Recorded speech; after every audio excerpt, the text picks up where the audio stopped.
She raised her enemies' children as her own until the day they asked why their eyes looked like hers. The morning sun painted the prairie grass gold, but Sarah felt cold in her saddle. She had ridden hard for 2 hours, her horse's breath making white clouds in the crisp air. The sack of flour bounced against her leg with each step. Anna would be so happy to see it. Her sister had written about being low on supplies, about how the baby was growing so fast she could barely keep him fed. Sarah smiled, thinking of her nephew's fat cheeks and tiny fingers that grabbed at everything. Little Thomas would be walking soon, and sweet Mary would be helping her mama in the kitchen, standing on that wooden stool Anna's husband had made, her small hands covered in dough.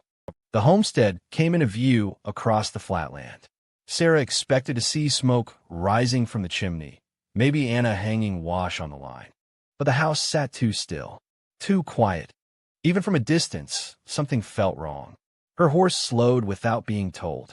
Animals knew things people try not to see. Sarah's hands tightened on the reins as they got closer. The front door hung open like a broken mouth. No smoke rose from the chimney. No chickens pecked in the yard. "Anna," she called, but her voice sounded small against the empty sky. She slid down from her horse and walked toward the house on legs that felt like water. The silence pressed against her ears. Her boots crunched on something that shouldn't be there. Broken glass from the front window scattered like fallen stars across the dirt. At the doorway, Sarah stopped. Her heart hammered so loud she thought it might wake the dead. But the dead couldn't be woken, and that's what she found inside. Anna lay near the kitchen table, her flour-dusted apron now stained with something darker. Her blonde hair spread across the wooden floor like spilled wheat. Sarah's knees gave out, and she crawled to her sister's side, touching the face that looked so much like her own. "Anna," she whispered, but Anna's blue eyes stared at nothing. Thomas lay near the fireplace, so small and still. Sweet Mary was by the door, clutching her corn husk doll. Sarah pulled them both close, her tears mixing with the dust on their faces. The house smelled of death and fear and the bread Anna had been making when they came. The Apache. Sarah had heard the stories from other settlers. Quick raids, silent as shadows. They took what they needed and left only emptiness behind. Sarah sat in the ruins of her sister's kitchen, holding the children who would never laugh again. The flour she brought spilled white across the red stains on the floor. She closed her eyes and let the grief wash over her like a flood. But then she heard it, soft and afraid, a whimper that didn't come from her own throat. Sarah lifted her head, listening. There was again from beneath the floor. Anna's husband had built a hiding place under the kitchen boards, in case of Indian raids or storms. Sarah had forgotten about it until now. She set the children down gently and pulled at the loose floorboard near the stove. The wood came up easy, as if someone had pried it up fast and pushed it back down in a hurry. 2 pairs of eyes looked up at her from the dark space below. Children. Alive. A boy and a girl, maybe 4 and 5 years old, pressed together like frightened rabbits. Their faces were streaked with tears and dirt. Their dark hair was braided with small feathers and beads. Apache children. But when the little girl looked up, Sarah's breath caught in her throat. The eyes that stared back at her were blue. Sky blue. Anna's blue. The boy had the same eyes, the same blue that ran in their family like a river through generations. Sarah's grandmother had those eyes. Sarah had them. Anna had them. And now these 2 Apache children had them too. Sarah stared at them, understanding slowly filling her mind like cold water. These weren't raiders' children who had somehow gotten trapped here. These were Anna's children. Anna and an Apache brave, sometime before she married her husband. Before Thomas and Mary. Before the life everyone thought they knew. The little girl reached up with small brown fingers. "Mama," she whispered in a voice like broken glass. Sarah looked back at Anna's still form, then at Thomas and Mary, then back at these 2 living children with her sister's eyes. Anna had hidden more than supplies under these floorboards. She had hidden a secret that would have destroyed her life if anyone had known. But the secret keeper was dead now. Only Sarah remained to decide what to do with the truth. The boy spoke in Apache, soft words Sarah couldn't understand. But she understood the fear in his voice, the way he held his sister close. They had watched from their hiding place. They had heard the screams, the silence that followed. They knew their mama was gone. Sarah reached down with shaking hands and lifted them both from the hole. They were so light, so small. The girl's dress was torn, and the boy's shirt was too big for his thin body. What had Anna fed them last? How long had they been hiding there in the dark? She carried them to the kitchen table and set them down. They clung to each other, watching her with those impossible blue eyes. Sarah looked around the destroyed room, at her dead sister, at the life that had been torn apart in a single morning. What could she do? Take them to town? Tell everyone that Anna had Apache children? The townspeople would never understand. They would see only enemy blood, not Anna's love. These children would be sent away, or worse. But if she said nothing, if she kept the secret, Sarah knelt in front of them. The little girl reached out and touched her face with one tiny finger, tracing the tears there. "You look like Mama," she said in careful English. Yes, Sarah thought. I do look like your mama. We have the same eyes, you and I. She made her choice then, in that moment of touching and tears. She would take them. She would tell the town that she found only these 2 children alive, hidden by some miracle. She would not speak of Anna's secret or the truth written in their blue eyes.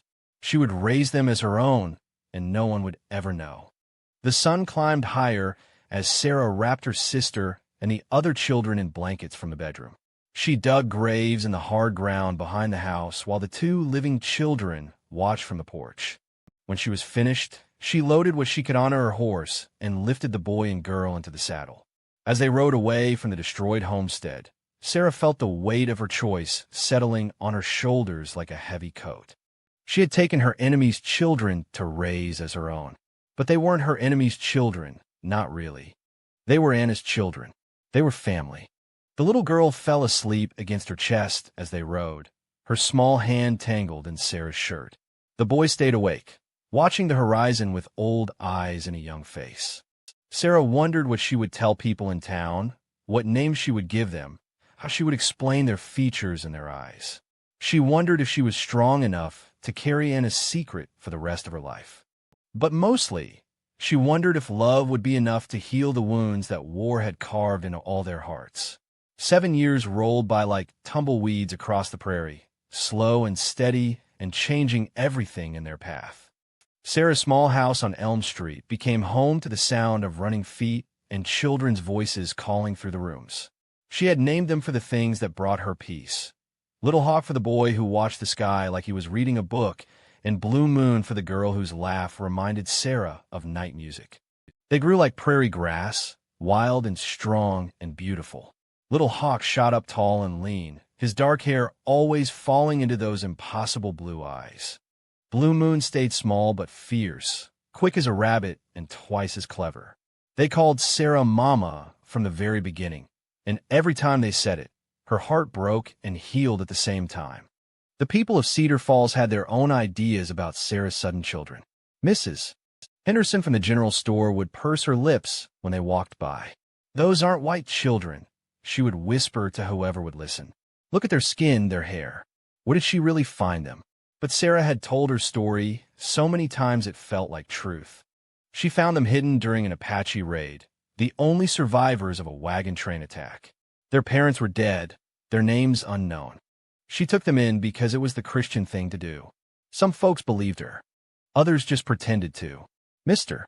Johnson, who ran the feed store, was kind enough. He would slip Little Hawk peppermint sticks when Sarah wasn't looking and ask about his schoolwork. "Boy's got a good head on his shoulders," he'd tell Sarah. "Shame about his people causing so much trouble." Sarah would nod and say nothing, her jaw tight as fence wire. The worst was Sunday church. Reverend Mills preached about loving thy neighbor, but Sarah could feel the stares burning holes in their backs as they sat in the third pew. Blue Moon would lean against her side, and Little Hawk would keep his eyes straight ahead, already learning that being different meant being watched. After church, the women would gather in tight circles, their voices low but their words sharp enough to cut. "It's unnatural, raising savage children. What if they turn violent when they get older? She should have sent them to the mission school where they belong. Sarah heard every whisper, felt every cold shoulder. But she wrapped her children in love like a warm quilt and pretended the world was kinder than it was. At home, they were just a family. Sarah taught Blue Moon to cook and sew, watching her small hands work the needle with surprising skill. She showed Little Hawk how to care for their horse and fix things around the house. His fingers were gentle but sure, and he had a way with animals that made Sarah wonder about the blood that ran in his veins. Sometimes, in quiet moments, Little Hawk would ask questions that made Sarah's chest tight. "Mama, why do I dream about riding horses across big, empty spaces? Dreams are just dreams, honey. Don't worry about them. But it feels like remembering, not dreaming." Sarah would smooth his dark hair and change the subject, but the questions followed her into the night like shadows. Blue Moon was different. She never asked about before, never seemed to wonder about anything except the life they had right now. She collected smooth stones and bird feathers, making tiny treasures out of ordinary things. Her laughter filled corners of the house that had been empty too long. The children went to school with the other town kids, but they came home different every day. Blue Moon would be quieter, her bright spirit dimmed by cruel words. Little Hawk would have scraped knuckles and torn clothes from defending his sister's honor. They called Blue Moon a dirty Indian, he told Sarah one afternoon, his young voice shaking with anger. "I had to hit Jimmy Parker. I had to." Sarah knelt in front of him, cleaning the blood from his split lip. "Fighting won't change their minds, Little Hawk. It'll just give them more reasons to hate." "Then what do I do when they hurt her?" Sarah looked into his blue eyes, and his eyes, and saw a pain too old for his young face. "You love her. You protect her with love, not fists. And you remember that their words say nothing about who you are. But protecting them with love felt like trying to stop a flood with her bare hands. Every day brought new challenges, new stares, new whispers. Sarah grew fierce as a mother wolf, standing between her children and a world that saw them as different, dangerous, other. She fought the school board when they suggested the children might be more comfortable in the Indian school 2 towns over. She stared down Mrs. Henderson when the woman refused to sell them supplies. She sat through town meetings where people discussed the Indian problem, as if her children weren't human beings with hearts that could break. Through it all, Little Hawk and Blue Moon grew into themselves. Little Hawk became quiet and thoughtful, always watching, always listening. He learned to read people's faces and know who was friend and who was enemy.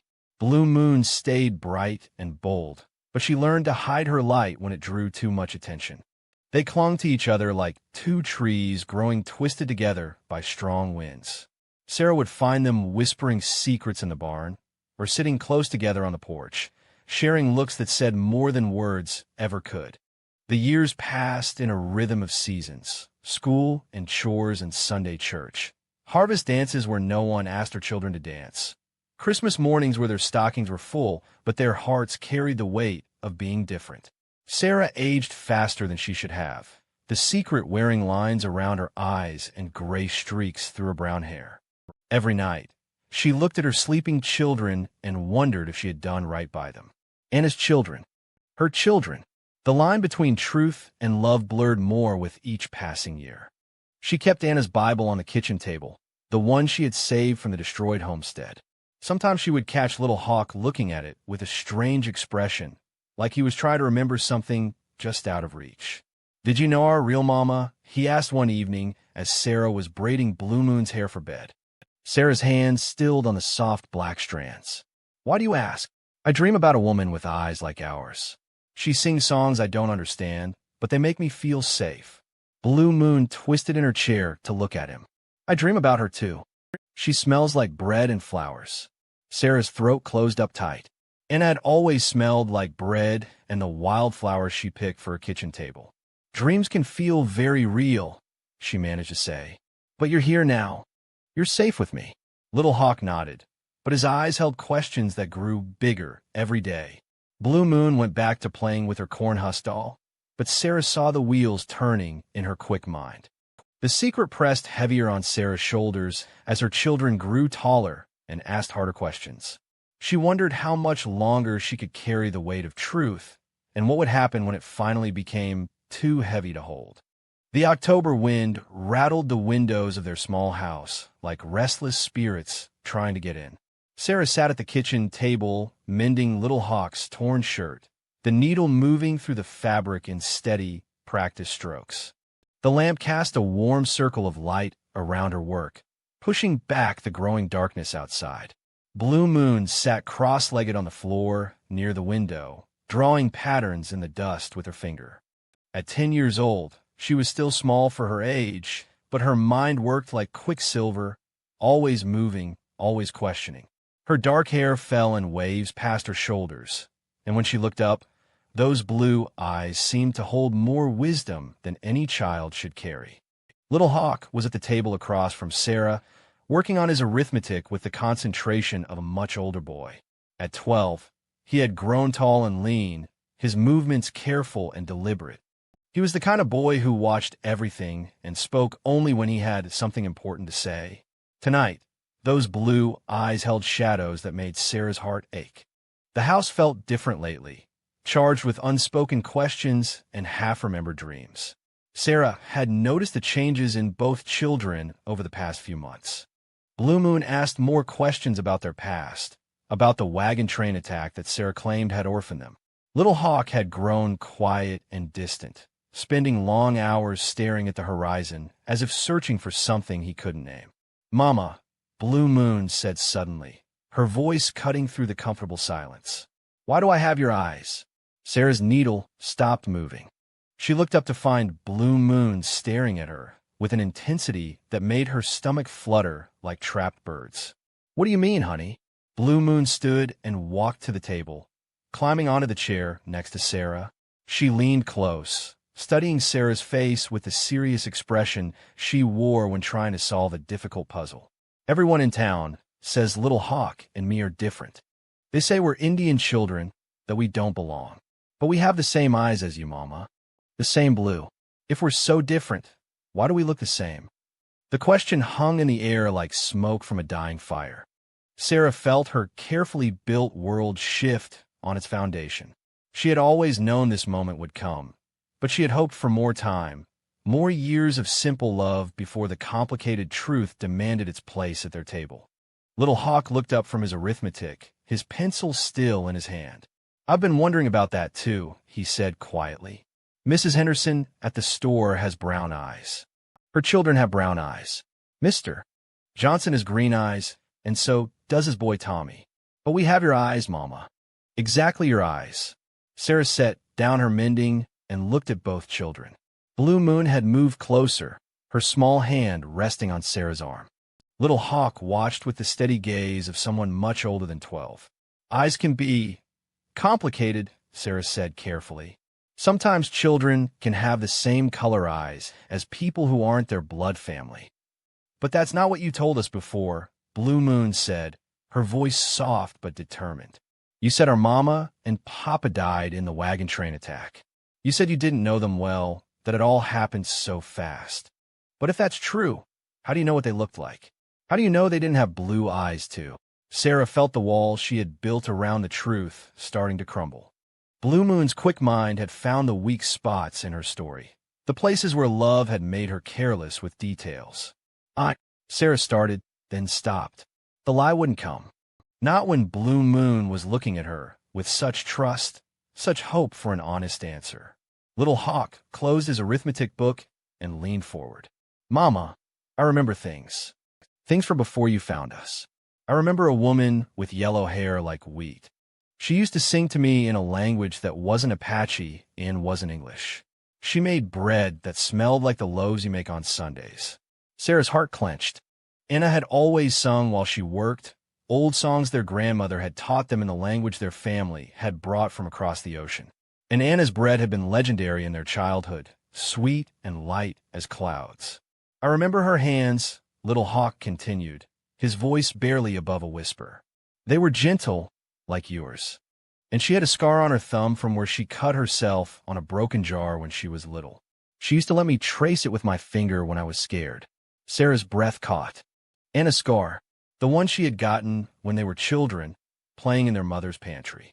Sarah had been there when it happened, had held Anna while she cried, had helped their mother bandage the cut. No one else would know about that scar. No one except Anna's children. Blue Moon climbed onto Sarah's lap, her small face serious and searching. The woman in my dreams looks like you, Mama. She has the same nose, the same way of smiling. And she loved us. I can feel it in the dreams, how much she loved us. Sarah wrapped her arms around Blue Moon, holding her close while her mind raced. The children were remembering Anna. Despite being so young when she died, despite 7 years of living with Sarah, they were remembering their birth mother. There's something else, Little Hawk said, his voice even quieter now. I remember a man. Not the woman's husband, but someone else. Someone who came to visit when the husband was away. He had kind eyes and strong hands. He taught me words in Apache, showed me how to braid my hair the way warriors do. Sarah closed her eyes. Anna's secret lover. The Apache brave who had fathered these children and then disappeared from their lives, leaving only his eyes and his blood as proof he had ever existed. He called me something different, Little Hawk continued. Not Little Hawk. Another name. It meant something about birds, about flying free. And he called me Little Star, Blue Moon added softly, in Apache words that sounded like singing. Sarah felt the last of her defenses crumble. These children knew. Maybe not all of it, maybe not the full truth about Anna and the secret life she had lived, but they knew enough. They remembered enough. The dreams and fragments of memory had been trying to tell them what Sarah's love had been hiding. She looked at their faces, so trusting, so hopeful. They weren't asking because they wanted to leave her or because they loved her less. They were asking because they needed to understand who they were, where they came from, why they felt different in a world that kept telling them they didn't belong. The woman you remember, Sarah said slowly, her voice shaking with the weight of 7 years of secrecy. What did she look like? Like you, Blue Moon said immediately, but younger. And her hair was lighter, more like corn silk than wheat. She was beautiful, Little Hawk added, and sad sometimes when she thought we weren't looking, like she was carrying something heavy in her heart. Sarah's tears came then, hot and fast. Anna had been beautiful, and she had been sad, especially in those last years when she was living a lie, pretending to be the perfect settler's wife while her heart belonged to a man she could never claim, raising children she could never acknowledge.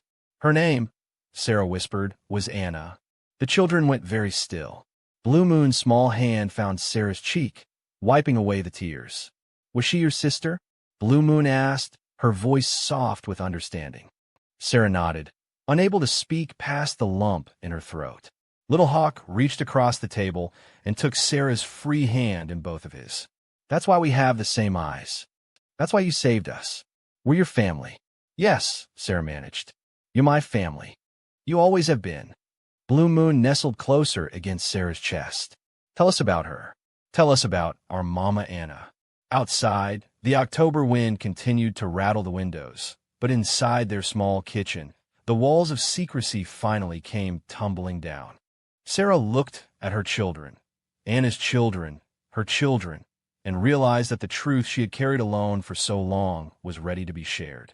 The hardest part was still to come, explaining not just who Anna was, but why she had died, what she had hidden, and how love could be both the most beautiful and most dangerous thing in the world. But for tonight, it was enough that the questions had finally found their voice, and the answers were ready to be born. The lamp flickered lower as the night grew deeper, casting dancing shadows on the kitchen walls. Sarah held Blue Moon close while Little Hawk leaned across the table, both children waiting for the story that would change everything they thought they knew about themselves.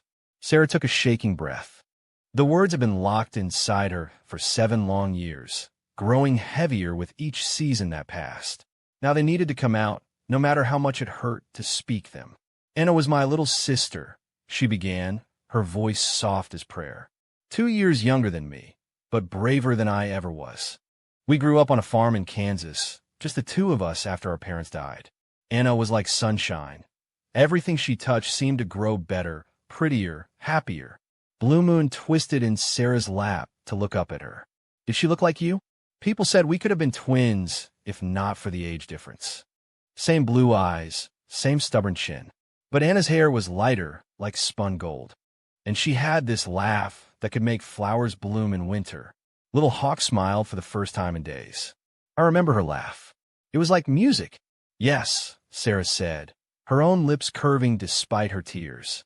It was exactly like music. She paused, gathering courage for the harder parts of the story. Outside, an owl called through the darkness, its voice lonely and wild. When Anna was 18, she married a good man named William. He had a homestead about 20 miles from here, and he loved her something fierce. They had 2 children together, Thomas and Mary. Little Hawk's brow furrowed. But what about us? What about our father? Sarah's throat tightened. This was the part she had dreaded most, the secret that had cost Anna everything. Anna met your father when she was out collecting berries one summer afternoon. He was Apache, a young brave named Running Wolf. He was hunting nearby when she got lost in the woods, scared and crying. He found her, helped her find her way home. Most people would have been terrified, but Anna saw kindness in his eyes. She stroked Blue Moon's hair, remembering how Anna had described that first meeting, how her voice had gone soft, and wondering when she spoke of him. They kept meeting, always in secret. Anna knew the danger, knew what people would think, what they would do if they found out. But she couldn't help herself. Running Wolf was gentle and strong, and he loved her like she was made of starlight. Did he love us too? Blue Moon asked, her small voice hopeful. Oh, sweetheart, he loved you both more than life itself. Anna told me how he would sneak to the house when William was away, just to hold you, to teach you songs in his language. He called you Little Star because you had the brightest eyes he'd ever seen. And he called Little Hawk Soaring Bird because even as a baby, you loved to be lifted high in the air. Little Hawk's eyes grew distant. I remember strong arms lifting me up. I remember feeling like I was flying. That was your father, Sarah said gently. He wanted to take you both away, to raise you with his people. But Anna was caught between 2 worlds, loving 2 men, trying to protect everyone she cared about. She was terrified of what would happen if William found out, if the townspeople discovered her secret. The kitchen grew quiet except for the ticking of the old clock on the mantel. Sarah could feel the weight of the next part of the story, the tragedy that had brought these children into her life. The raids started getting worse that summer. People were scared, angry. William joined the militia, spending more time away from home. Anna was alone with all 4 of you children more often. 4, Blue Moon asked. Thomas and Mary, William's children, and you too. Anna loved all of you the same, but she had to hide half of that love from the world. It was tearing her apart. Sarah's voice broke as she remembered her sister's last letter, filled with fear and desperation. The morning I found you, I had ridden over to bring Anna some flour. She had written that supplies were running low, that the baby was growing so fast. I was excited to see all of you, to hold Thomas and play with Mary. Little Hawk reached across the table and took her hand. What happened, Mama? There had been a raid. Apache warriors, angry about their people being pushed off their land, about broken promises and stolen hunting grounds. They attacked the homestead, not knowing that their own children lived there, not knowing about Anna's secret. The tears came harder now, but Sarah forced herself to continue. Blue Moon wrapped her small arms around Sarah's neck, offering comfort even as she learned the truth about her own tragedy. I found William, Thomas, and Mary. Sarah couldn't finish the sentence, but the children understood. Anna was dying when I got to her. She managed to tell me about the hiding place under the floorboards, about you too. Her last words were to protect you, to love you like her own. But we were her own, Little Hawk said quietly. Yes, you were her own, and you were in danger. If anyone in town had known the truth about who your father was, about Anna's secret, they might have. People do terrible things when they're scared and angry. Sarah looked into their faces, seeing Anna's features mixed with the proud bones and dark skin of their Apache father. They were beautiful children, carrying the best of both their parents, but the world saw only the parts that made them different. So I made a choice. I buried Anna and the other children, took you two home with me, and told everyone I found you orphaned by the same raid that killed your family. I gave you new names and new stories, but I kept Anna's love alive in my heart. I raised you as my own because you were family, because Anna's children were my children, because love doesn't end when someone dies. Blue Moon pulled back to look at Sarah's face. Are you sorry? Sorry you took us? Never, Sarah said fiercely. Not for one single day. You two are the best thing that ever happened to me. You brought joy back into a world that had forgotten how to smile. You taught me that love can grow in the most broken places. Little Hawk came around the table and wrapped his arms around both of them. What about our Apache father? Is he still alive? I don't know, Sarah admitted. I tried to find out, but Running Wolf disappeared after the raid stopped. Some say he was killed in fighting with the cavalry. Others think he went north to join relatives in other tribes. I hope he's alive somewhere, and I hope he knows that his children are safe and loved. They sat together in the lamplight, three hearts bound by truth and sorrow, and the kind of love that chooses to stay even when leaving would be easier. I understand now, Blue Moon said softly. Why people look at us strange, why they whisper. We're caught between two worlds, like Mama Anna was. Yes, Sarah said, but being caught between doesn't mean you don't belong anywhere. It means you belong in both places, that you carry the best of two peoples in your hearts. Little Hawk lifted his head from Sarah's shoulder. Can we visit Anna's grave? Can we tell her we remember her now? Of course we can. Tomorrow, if you want. We'll bring wildflowers, the kind she used to pick for her kitchen table. As the first gray light of dawn crept through the windows, the three of them made new promises. They would honor Anna's memory by living with courage and kindness. They would honor Running Wolf's legacy by standing proud of their mixed heritage. And they would honor the love that had brought them together by choosing to be a family, no matter what the world thought or said. Love, they learned that morning, wasn't about blood or law or what other people expected. Love was about choosing to stay, to protect, to nurture the tender places in each other's hearts. Love was Sarah taking two frightened children and making them her own. Love was Anna keeping her secret to protect everyone she cared about. Love was three people sitting in a kitchen at dawn, deciding that family meant the people you choose to hold close when the storms of life come calling. The truth had set them free, but more than that, it had shown them what they had always known deep in their hearts. They belonged together, and nothing in heaven or earth could change that now.